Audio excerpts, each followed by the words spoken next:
दोस्तों, आज मेरा एक सपना पूरा हुआ है।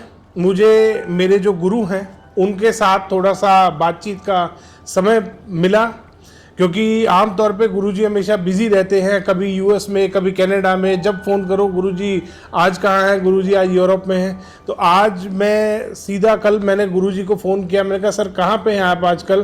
तो कहते सर कल मैं आ रहा हूँ कुणाल जी अपने स्टूडियो में रिकॉर्डिंग करने। तो मैं यहीं स्टूडियो पे आ गया और हमारे साथ हैं कोई, किसी इनको इंट्रोडक्शन की ज़रूरत नहीं है, वास्तु शास्त्र के भीष्म पितामह और ऐसे कंसल्टेंट हैं इकलौते पूरी दुनिया में जो सबसे ज़्यादा साइंटिफिक और लॉजिकल वास्तु में बिलीव करते हैं और प्रमोट करते हैं उस चीज़ को।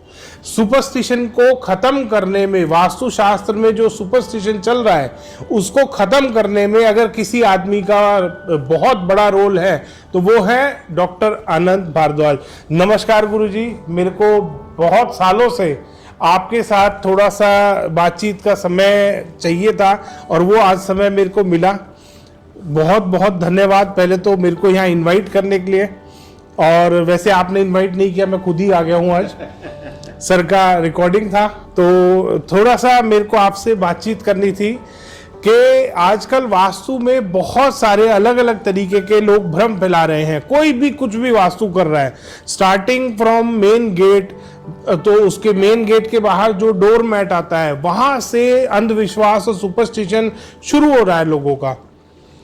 तो आज मैं सबसे बेसिक से स्टार्ट करूंगा। सर प्लीज दर्शकों को बताइए वास्तु क्या है, वास्तु वर्क कैसे करता है, कौन सा रियल वास्तु है, क्या है वास्तु? बहुत अच्छी बात बोली। नमस्कार सभी साथियों को भी जो दर्शक देख रहे हैं। जी हाँ, कुणाल जी ने मुझे कल फ़ोन किया, भारद्वाज जी कहाँ है? मैंने कहा इंडिया में हूँ मैं और कल मेरा शूट होना है। तो इस मौके का इन्होंने एनकैश कर लिया, बहुत अच्छा फ़ायदा उठाया और अच्छी बात भी है। इंट्रोडक्शन इन्होंने मेरा दिया है, आप सब जानते ही हैं। और डॉक्टर कुणाल कौशिक वो हैं जिन्होंने मीडिया पर, इंटरनेट पर, गूगल पर धुआं निकाल रखा है उन वास्तु वालों का जो चल रहे हैं फ्रॉड के सहारे। बुरा, और दुनिया जानती है, लाखों के हिसाब से इनके भी फॉलोअर हैं, मुझे पता है। बहुत अच्छा, आज तो मुझे भी बहुत अच्छा लग रहा है कि कम से कम आज दिल की बात मैं भी निकाल पाऊंगा, आपसे शेयर कर पाऊंगा। और एक साथ जब बैठेंगे तो दर्शकों को पता चलेगा कि वास्तु की दुनिया में जो झंडे गाड़े जा रहे हैं वो कौन से हैं, और वो जो फ्रॉड करके भाग जाते हैं, बेवकूफ बनाते हैं, घटिया पैसे की कमाई अपने बच्चों को खिला रहे हैं, आज उनका भी पर्दाफाश हो जाएगा। बाई चांस आज रिकॉर्ड भी इसी पर होना था। आज मैंने जो अपना जो शेड्यूल बना रखा था, आज की रिकॉर्डिंग भी इसी पर होनी थी। तो बहुत सारे वहम, बहुत सारी दुविधाएं होती हैं। आपने पूछा कि वास्तु कैसे काम करता है। यस है क्या वास्तु शास्त्र जो है ये बड़ा सिंपल है, वेरी सिंपल।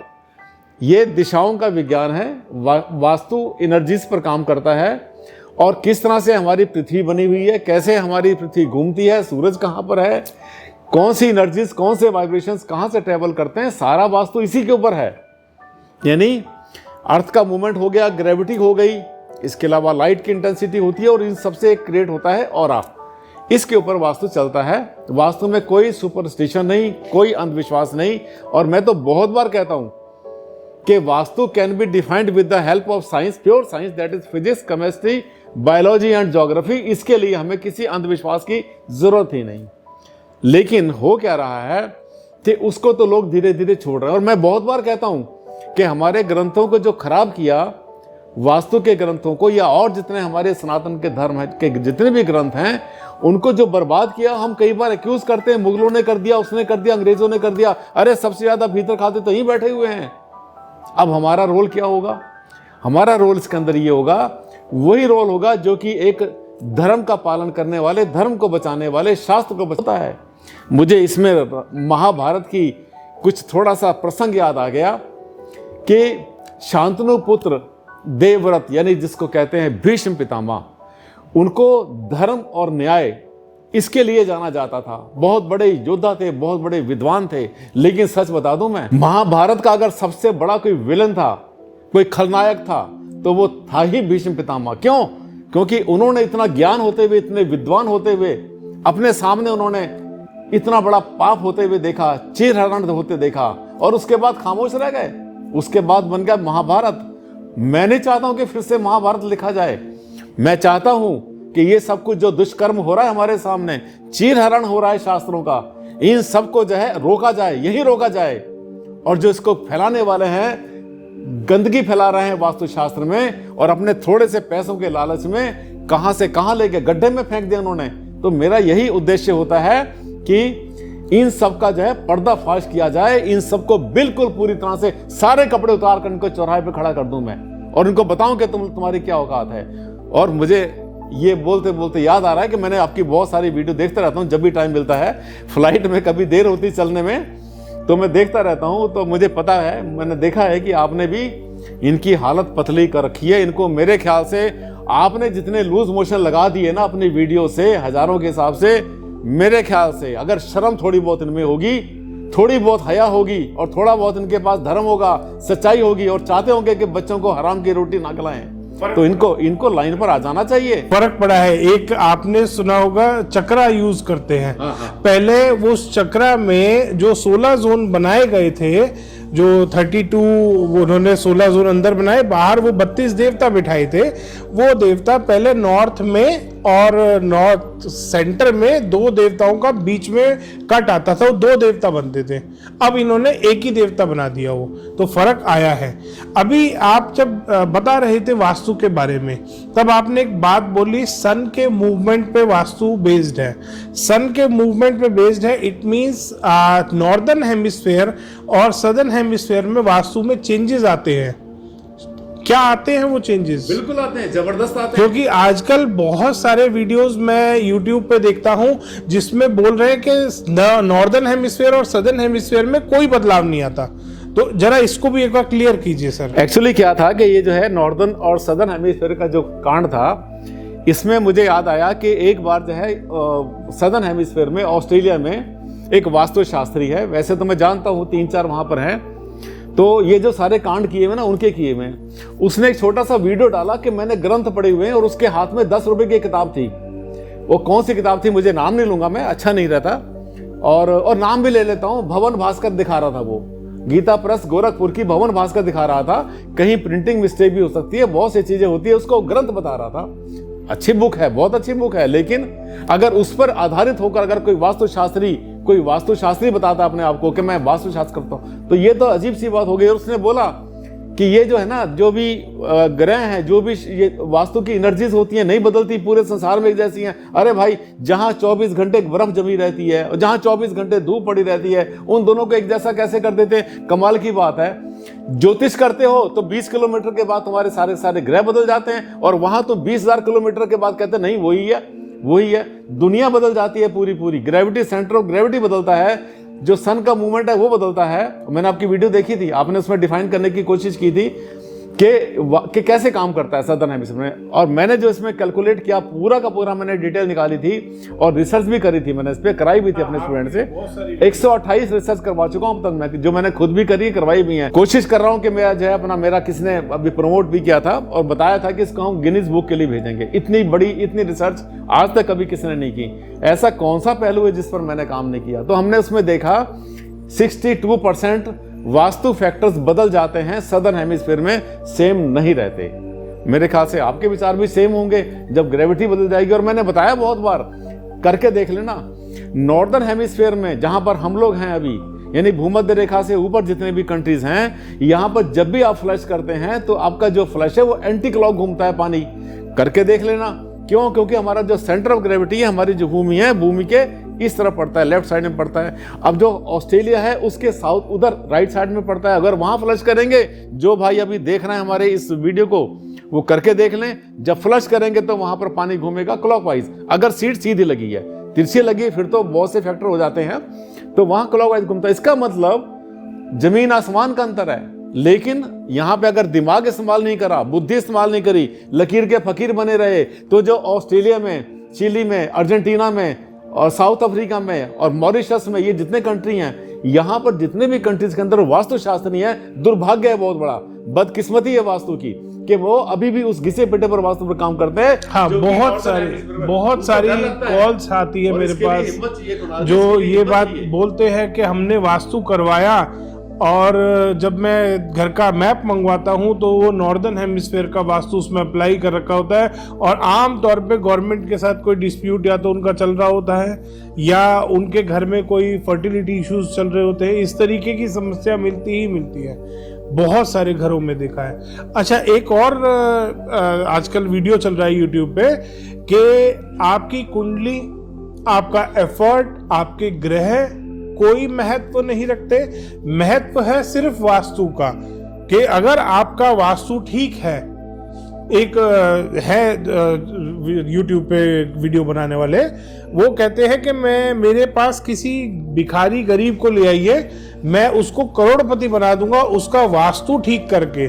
मुझे जरूरत नहीं है उसकी कुंडली की, ना उसकी कुंडली कोई रोल प्ले करता उसकी लाइफ में, ना उसके ग्रह कोई रोल प्ले करते, ना उसका एफर्ट कोई रोल प्ले करता कि वो कुछ किसी काम को करने के लिए क्या एफर्ट कर रहा है। तो क्या वास्तु सब कुछ है? आइए, आपने जो बताया मेरा ध्यान गया, मुझे पता नहीं मैं ठीक हूँ गलत है।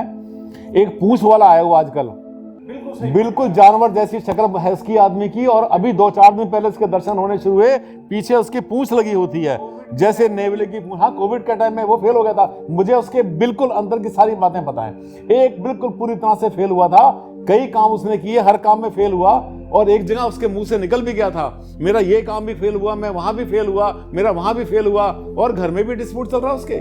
वास्तु करने आया और उसने क्या फंडा किया कि इनको कहते हैं सनसनी के सम्राट, सनसनी फैलाओ और अपने पता नहीं क्या करो। इस पर भी मुझे 2 लाइनें फिर से याद आ गई।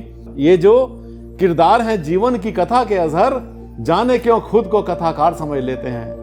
ये सोचते हैं सब हमने बना दिया वास्तुशास्त्र, कुछ भी नहीं है, चूहे के बराबर भी नहीं है, ये चींटी के बराबर भी नहीं है। और वो तो बेशरम आदमी है, बहुत बड़ा बेशरम है वो। उसको इतना वास्तु को उसने अपमान कर रखा है, उल्टा वास्तु बता रखा है, हर काम को उल्टा बताता है, और सनसनी फैला रखी है उसने, बहुत ज्यादा पाप कर रहा है। और ये पाप उसके सामने आएगा। मैं हर वीडियो में कहता हूं कि अगर तुम छल, फ्रेब, फ्रॉड से, झूठ बोलकर, हराम के पैसे से अगर अपने बच्चों को रोटी खिला रहे हो, तो तुम इसी दुनिया में, इसी जन्म में भोग के जाओगे। और तुम्हें बताऊं मैं, याद है एक आदमी भोग रहा था ना, मतलब या तो वो रहता है बेल पर या रहता है जेल पर, याद आया?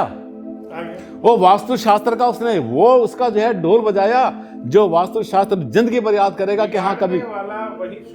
सबसे ज्यादा वो जो चक्र की बात कर रहे थे, नाम नहीं लेना चाहिए, इसमें क्या है कि हर किसी का, हमारे भी अपने एथिक्स होते हैं बिजनेस के।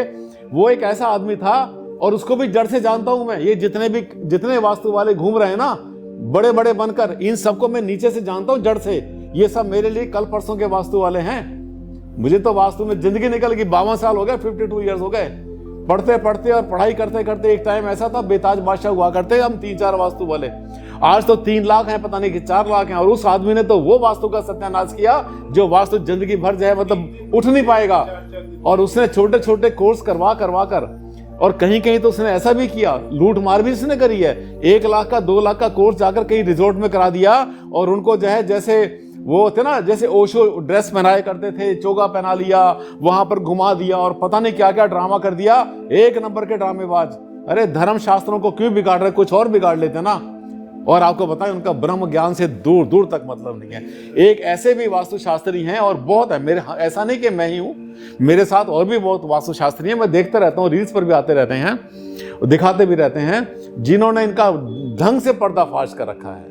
एक और हैं ज्योतिष में, वास्तु में डील करते हैं, सोनीपत के रहने वाले हैं। उन्होंने तो इनके सारे कपड़े उतार रखे हैं उसी आदमी के, वो जो जेल में चला गया था, अभी बेल पर आया हुआ है कुछ दिन के लिए। बहुत सीरियस उसकी हालत हो गई थी, घर की हालत खराब, फैमिली खत्म, बीवी उसका पता नहीं छोड़ के चलेगी, पता नहीं डाइवोर्स हुआ क्या हुआ। और उनको जो चाहने वाले, जिनको उन्होंने क्रिएट किया, उनकी फैमिली भी इसी तरह से गड्ढे में जा रही है। ये जो कहते हैं ना मैं 25 करोड़ लेता हूं, 50 करोड़, ये सब के सब ढोंगी हैं, फरेबी हैं, झूठे हैं, बेईमान हैं। ये शायद आपने भी बात नोटिस करी होगी, जितने घरों में चक्र अप्लाई किया गया है, सबके रिलेशन खराब हो रहे हैं, सब बर्बाद है। ये कुछ तो देखो, जो चक्र बनाया, चक्र लाए कि आपके पास है क्या चक्र? हाँ, नहीं तो नहीं लाए तो मेरे पास भी कहीं पड़ा होगा। और चक्र में जो है अगर देखोगे ना, वो चक्र जो है ऐसी इतना बुरा चक्र है कि जो उस चक्र में फंसा, मैंने एक वीडियो बनाई थी, चक्कर लगा मुर्गा फंसा। यानी मुर्गे को फंसाने का एक बड़ा अच्छा तरीका है।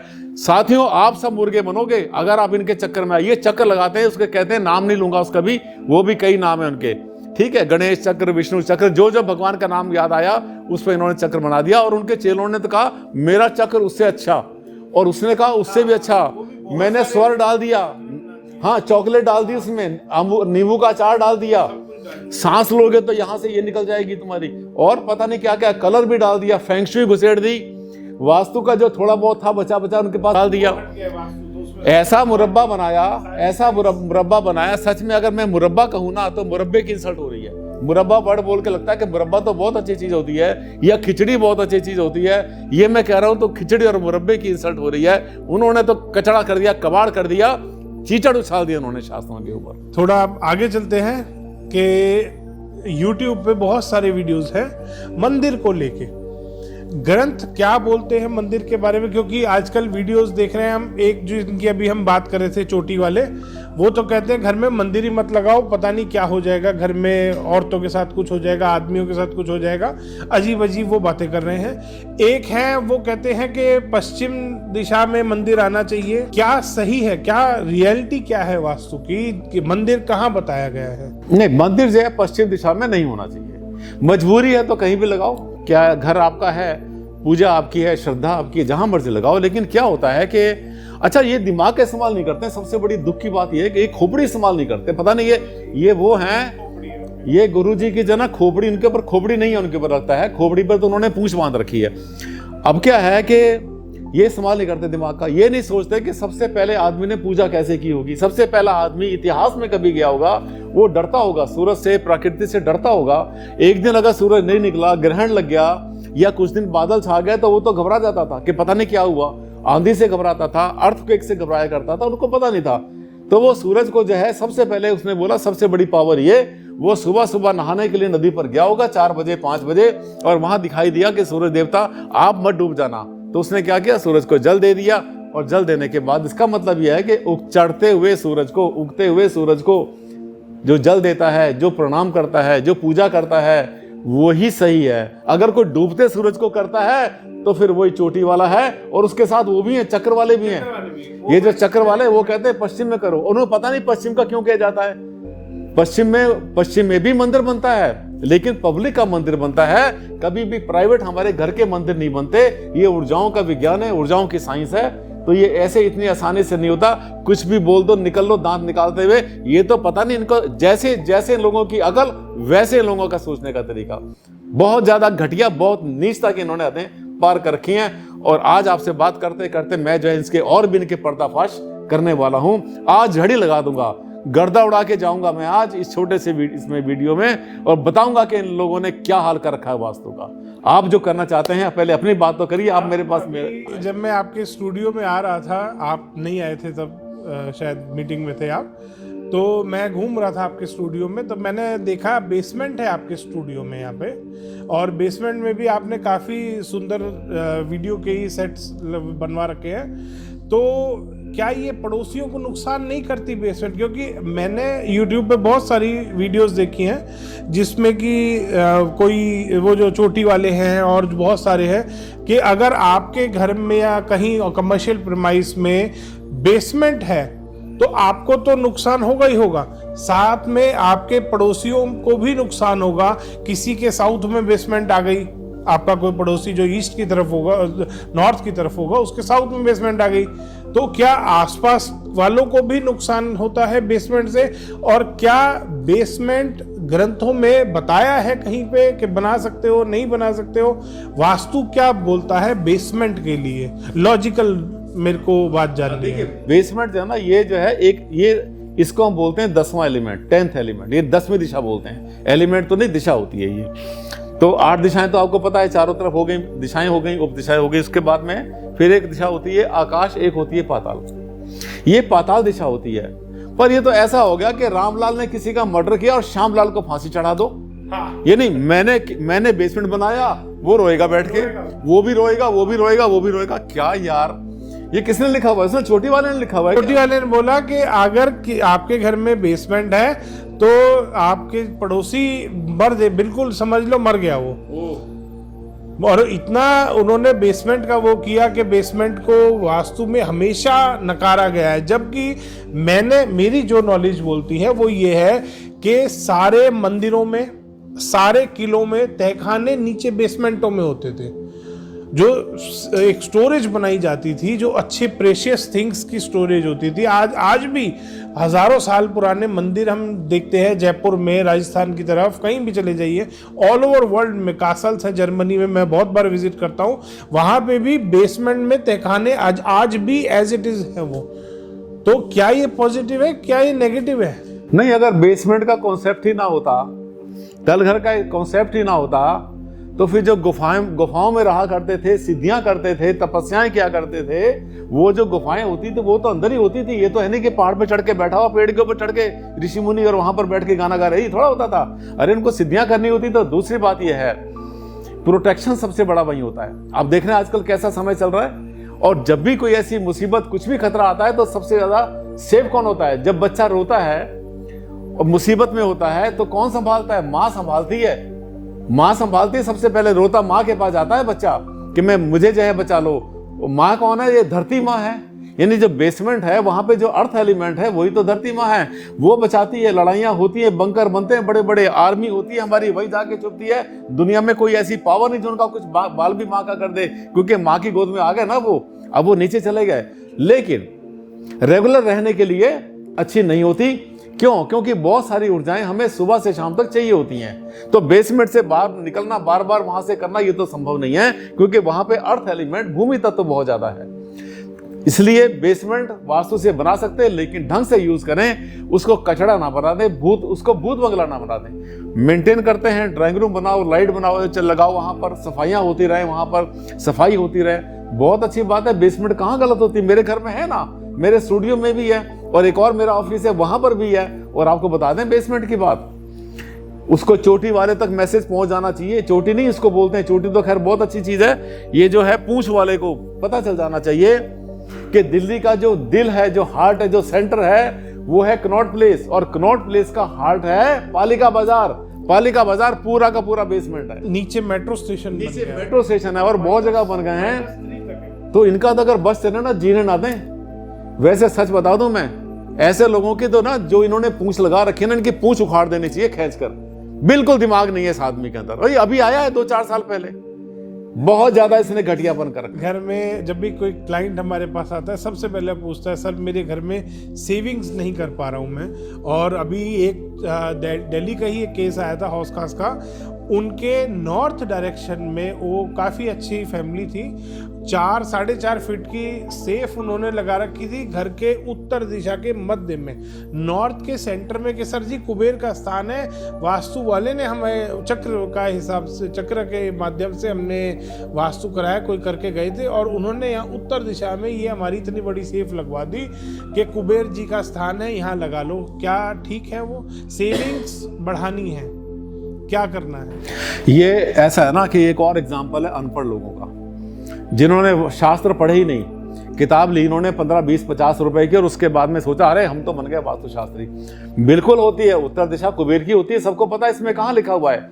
चक्रा वालों को छोड़ दो, चक्रा वालों का तो कुबेर पता नहीं, कभी साउथ वेस्ट में बैठा होता है, कभी साउथ ईस्ट में, जहां पर के वो छेद कराते हैं दीवारों में, एंट्री बनवाते हैं। उसकी बात भी बताएंगे आपको, बड़ा अजीब सी हंसने। हाँ, वो भी मैं लिख के लाया हूँ, वर्चुअल एंट्री। वर्चुअल एंट्री, और बड़े बहुत बड़े बेवकूफ हैं, उन्हें क्या कहा जाए उनको, मतलब उनके लिए अगर कोई घटिया से घटिया जानवर की कल्पना की जाए, उससे भी नीचे हैं वो लोग, उससे भी नीचे हैं। होता क्या है कि जब किसी ने पढ़ लिया कि उत्तर दिशा कुबेर की होती है, बहुत बढ़िया बात, सही पढ़ा उसने, लेकिन कुबेर की तरफ क्या हम बैक करके बैठ जाएंगे? मतलब मैं पूजा करने गया और मैंने भगवान की तरफ बैक कर ली, मैं उधर गेट की तरफ देख रहा हूं और सोच रहा हूं भगवान मेरी बैक को देख के कर लेगा, ऐसा नहीं होता।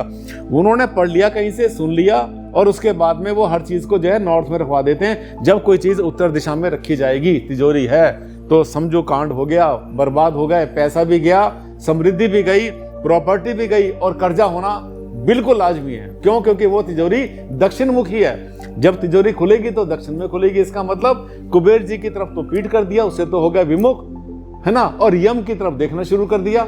कमाल की बात है ये, पता नहीं। अच्छा, एक बात और भी मेरी समझ में नहीं आती डॉक्टर कुणाल के, लोग इनकी बातों को एक्सेप्ट कैसे कर लेते हैं? एक सबसे क्योंकि डिफरेंट बोल रहा है कुछ, हाँ, वो सनसनी फैलाता है। सनसनी फैला। अब जैसे वो आपके जिनकी बात कर रहे हैं पूंछ वाले ने बोला कि आपके जो भी टूल्स हैं, सारे टूल्स, आपके शूज आपके टूल्स हैं, आपकी चप्पलें आपकी टूल्स हैं, और भी जो भी आप टूल्स यूज करते हो, तो वो सारी चीजें नॉर्थ ईस्ट में आनी चाहिए।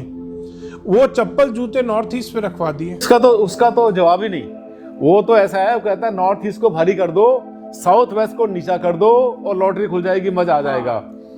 दूसरा वो ये बोलता है कि नॉर्थ ईस्ट में सारी गंदगी रख दो, बहुत अच्छा हो जाएगा। हर बात जो उल्टी से उल्टी, गलत से गलत, घटिया से घटिया। डस्टबिन रखवाए थे उन्होंने। एक वो आजकल दिल्ली में जो चल रहा है, वो 3 डस्टबिन लगाते हैं। वो 3 डस्टबिन नॉर्थ ईस्ट में शू रैक उसके साथ में ऐसे करके रखवा रखा था, मैंने देखा है। मतलब इसीलिए तो उसने मुझे बुलाया था। अच्छा, वैसे एक बात है, दिल की बात बोल दे, दुनिया भी इनकी वजह से हमें हमारा बिजनेस बढ़िया चलता है कि सब रोते धोते फिर हमारे पास आते हैं। दिल की, हाँ, मैं दिल की बात भी शेयर कर देता हूँ। क्या है कि ये लोग ना काम बिगाड़ रहे हैं, लोगों को बर्बाद कर रहे हैं। सदर्न हेमिस्फीयर के मेरे पास एक दिन में कम से कम 10 नक्शे आते हैं, और वो 10 नक्शे देखकर मैं सबसे पहले उनसे पूछता हूँ कि आपने तो लगता है कि वास्तु करवा रखा है, किसी से एडवाइस ली? हाँ सर, एडवाइस ली हुई है। मैं समझ जाता हूँ। बड़े पोर्टल जो हैं वो आपके हैं। सबसे ज्यादा इंफॉर्मेटिव वेबसाइट है आपकी southernhemispherevastu.com। मैंने कई बार उस पे से काफ़ी सारा डेटा भी पढ़ा है काफ़ी बार, और नॉलेज बहुत सारी नहीं तो डेटा यूज किया करो ना, जो मैं वीडियो में बोलता हूँ उसको बोला करो आप। मैं जो वीडियो में बोलता हूँ, चीज़ें मेरे को मिली है, बहुत अच्छी इंफॉर्मेशन जानने को मिली है। तो सदर्न हेमिस्फीयर का तो मैंने आपका देखा है, आपने जितना। हाँ, तो वहाँ लोग काम बिगाड़ रहे हैं। ये वास्तु वाले, अनपढ़ वास्तु वाले जो है, काम बिगाड़ रहे हैं उनका, और वो काम हमारे पास आता है। मतलब जितना मेरे पास, अगर सदर्न हेमिस्फीयर से, ऑस्ट्रेलिया से अगर मेरे पास 20 साइट मिलती हैं, 20 में से 18 बिगड़े हुए केस होते हैं। वो कहते हैं सर हम इस मकान में हमने बनाया, वास्तु वाले से पूछा, और नाम भी मेरे मुंह पे बार बार आ रहा है, वहां पे 3-4 पर नहीं बोलना चाहिए मुझे, जानता उनको। वो वास्तु से बनाया, इंडियन वास्तु से बनाया, उसको बर्बाद किया। वो मेरे पास आता, मैं समझ आता हूँ। मैं कहता हूँ ये आपने उससे बनवाया था? हाँ सर, उससे बनवाया था। आपको कैसे पता चला? मैं कहता हूँ ये तो देखिए क्या होता है ना, कहते हैं कि खत का मजबूत भाप लेते हैं लिफाफा देखकर। हम हमें डॉक्टर का वो मत दिखाओ, ऊपर क्या लिखा हुआ उसके कहाँ का मत दिखाओ। राइटिंग देखकर जो है, जो मेडिकल स्टोर वाला होता है, पहचान जाता है कि ये किस डॉक्टर की पर्ची है। जरूरत नहीं है। तो वहां पर क्या है कि काम बिगाड़ू उनको कर रहे हैं, और यही चक्रा वाले कर रहे हैं, लोगों को दुखी कर रहे हैं, सबके सब गड्ढे में जा रहे हैं, और वो सब हमारे पास आते हैं। इसका मतलब यह है हमारा जो स्पेशलाइजेशन हो रहा है वो बिगड़े हुए केसों में हो रहा है, जिसको कोई नहीं कर पाता, कोई बिगाड़ देता है, वो स्पेशलाइजेशन हमारे पास आ रहा है, और केस ऐसे आते हैं।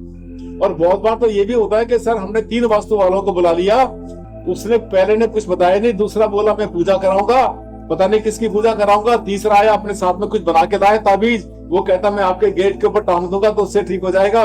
जवाब किसी के पास नहीं। सर आप बताएंगे? मैं कहता हूँ तीनों को बुला लेना भाई, अगर उनके में सीखने का कोई माता है, उनके में दिमाग है, वो चाहते हैं सीखना, तो आ जाए मेरे से सीखने के लिए। मैं छुपाता थोड़ी हूँ। डॉक्टर आनंद भारद्वाज, खुली किताब।